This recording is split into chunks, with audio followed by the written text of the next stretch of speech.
कुछ किस्से ऐसे होते हैं जो सदियों तक अपने पीछे एक रहस्य छोड़ जाते हैं। एक ऐसा ही किस्सा कनाडा में हुआ 26 नवंबर 1930 को। द मिडीन डेली जर्नल के फ्रंट पेज पर एक खौफनाक हेडलाइन छपती है, the village of the dead. ये खबर कनाडा के लोगों के दिलों में सन्नाटा और दहशत छोड़ गई, क्योंकि नॉर्थ कनाडा की बर्फीली वादियों में बसा एक पूरा कबीला बिना कोई सुराग छोड़े रातों रात गायब हो गया था। एक बार फिर से आप सभी का स्वागत है हमारे चैनल स्पाई डेज में। सब्सक्राइब करना मत भूलिएगा, क्योंकि हम लाते रहेंगे ऐसी ही और रहस्यमयी कहानियां। कहानी को समझने के लिए आपको सबसे पहले अंजिकुनी झील के बारे में जानना होगा। कनाडा के नुनावुत में स्थित यह सुदूर झील बहुत ही अलग थलग है। झील और आसपास का क्षेत्र लंबे समय से इनुइट समुदायों का घर रहा है, जो कठोर आर्कटिक जलवायु के बावजूद फलते फूलते रहे। इनुइट बस्ती जहां पहुंचना आसान नहीं। 6 महीने तक ये जगह बर्फ और ठंड से जमी रहती है।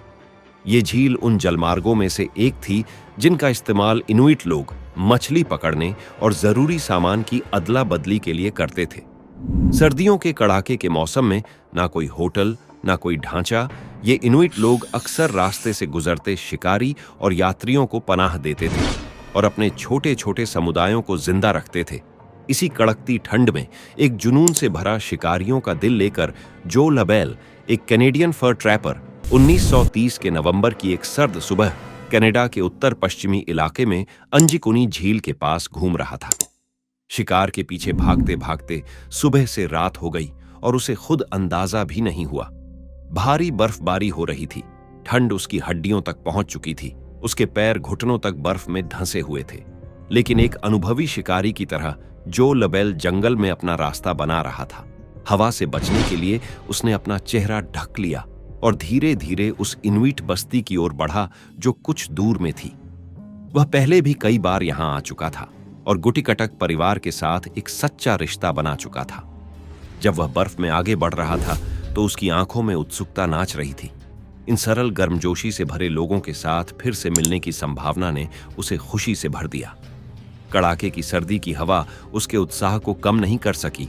वह आगे बढ़ता रहा, एक कप शराब के साथ आराम से बातचीत करने के लिए उत्सुक, और उसे पता था यहां कोई ना कोई व्यवस्था हो ही जाएगी जहां वह रात काट सके।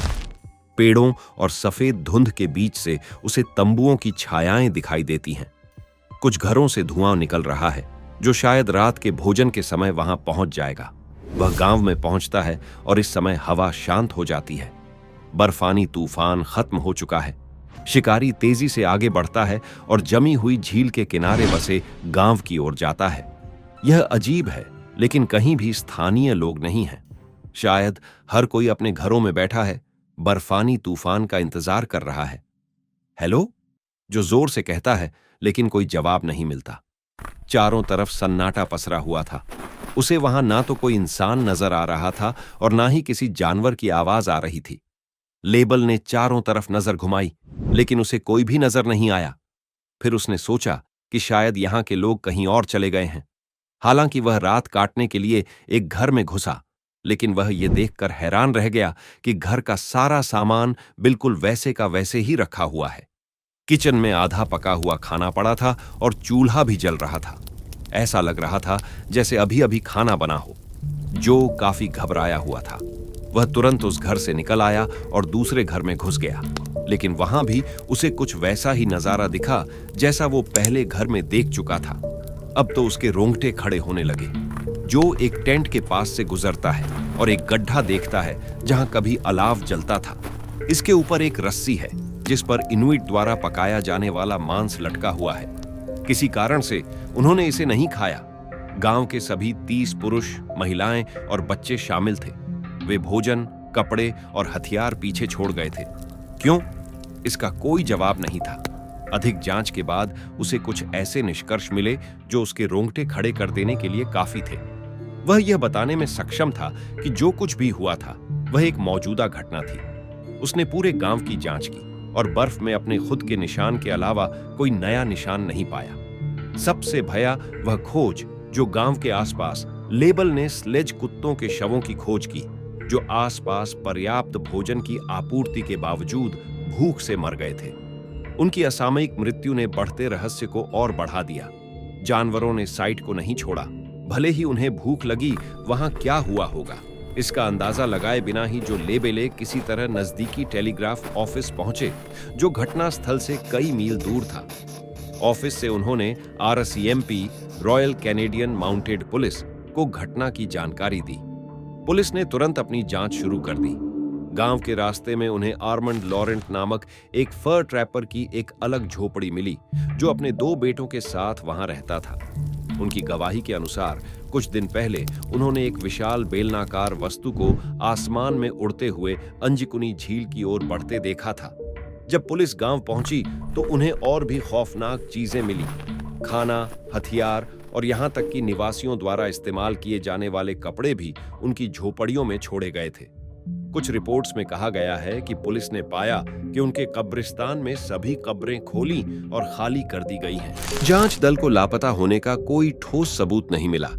कई धारणाएं सामने रखी गई हैं। इनुइट जनजाति अर्ध खानाबदोश है, उनका कोई स्थायी निवास नहीं है। जब उनके मौजूदा निवास के संसाधन खत्म हो जाते हैं तो वे एक जगह से दूसरी जगह चले जाते हैं। बहुत से लोगों का मानना है कि इनुइट जनजाति अंजिकुनी से कहीं दूर किसी बेहतर जगह पर चली गई होगी, लेकिन विशेषज्ञ इस सिद्धांत का विरोध करते हैं। उनके अनुसार योजनाबद्ध प्रवास का कोई संकेत नहीं था और वे ग्रामीण अचानक गायब हो गए। किसी चीज ने उन्हें अपना गांव छोड़ने के लिए मजबूर किया। हर जगह भोजन, हथियार और कपड़े पाए गए। अगर जनजाति ने योजनाबद्ध तरीके से प्रवास किया था तो उन्हें जंगल में अपने अस्तित्व के लिए ये मूल्यवान वस्तुएं अपने साथ ले जानी चाहिए थीं। जो भी हो, अगर यह योजनाबद्ध था तो वे अपने कुत्तों को कभी पीछे नहीं छोड़ते। गांव से करीब 300 फीट दूर 7 स्लेज कुत्ते जमे हुए पाए गए। कुत्तों के जमे हुए शरीर की जांच की गई और यह निष्कर्ष निकाला गया कि इन ग्रामीणों के कुत्ते भूख से मर गए और फिर 12 फीट ऊंची बर्फ की चादर से ढक गए। कई लोगों ने आश्चर्य जताया कि कुत्ते भूख से कैसे मर सकते हैं, जबकि अंजिकुनी गांव में भोजन प्रचुर मात्रा में था। एक रिपोर्ट में कहा गया है कि कुत्तों को बांध दिया गया था, लेकिन फिर भी ग्रामीणों के चले जाने और जो लाभेले द्वारा परित्यक्त गांव की खोज के बीच कुत्तों को मरने का समय कैसे मिला। 2 सप्ताह की जांच के बाद सैनिकों ने निष्कर्ष निकाला कि गांव वाले करीब 2 महीने से गायब थे। अगर ऐसा था तो लाभेले ने जब पहली बार गांव में प्रवेश किया तो आग की लपटों के लिए कौन जिम्मेदार था। कुछ लोग कहते हैं इनुइट के अंजिकुनी छोड़ने का कोई कारण नहीं था। उस क्षेत्र के संसाधन कम नहीं हुए हैं। उन संसाधनों का उपयोग करके जनजाति 1000 साल और जीवित रह सकती थी, इसलिए यह रहस्यमयी गायब होने का कारण नहीं हो सकता है। उसके बाद पुलिस और खुफिया एजेंसियां दोनों ही अंजिकुनी सामूहिक लापता होने के रहस्य को उजागर करने में असमर्थ रहीं। इनुइट्स के आसपास के ग्रामीणों ने बाद में बताया कि उन्होंने गांव में नीली रोशनी देखी थी जो बाद में उत्तरी आकाश में खो गई। कई लोगों का मानना है कि अंजिकुनी लोगों को वास्तव में एलियंस ने अगवा कर लिया था और नीली रोशनी उनका शिल्प था। पुलिस ने लापता लोगों की तलाश महीनों तक की, लेकिन कुछ नहीं मिला। जो कि आने से 8 दिन पहले ही जनजाति गायब हो गई थी और उनकी नावें अभी भी किनारे पर थीं। उन्हें कोई नुकसान नहीं पहुंचा था। अंत में पुलिस ने कोई जवाब पाए बिना ही केस बंद कर दिया। सालों बाद 1984 में 2 लेखकों ने सुझाव दिया कि एलियंस ने जनजाति पर कब्जा कर लिया होगा। उन्होंने कहा कि लोगों ने गांव के पास अजीबोगरीब उड़ने वाली वस्तुएं देखी थीं, लेकिन इस सिद्धांत का कोई सबूत नहीं था और इसे ज्यादातर लोगों ने खारिज कर दिया था।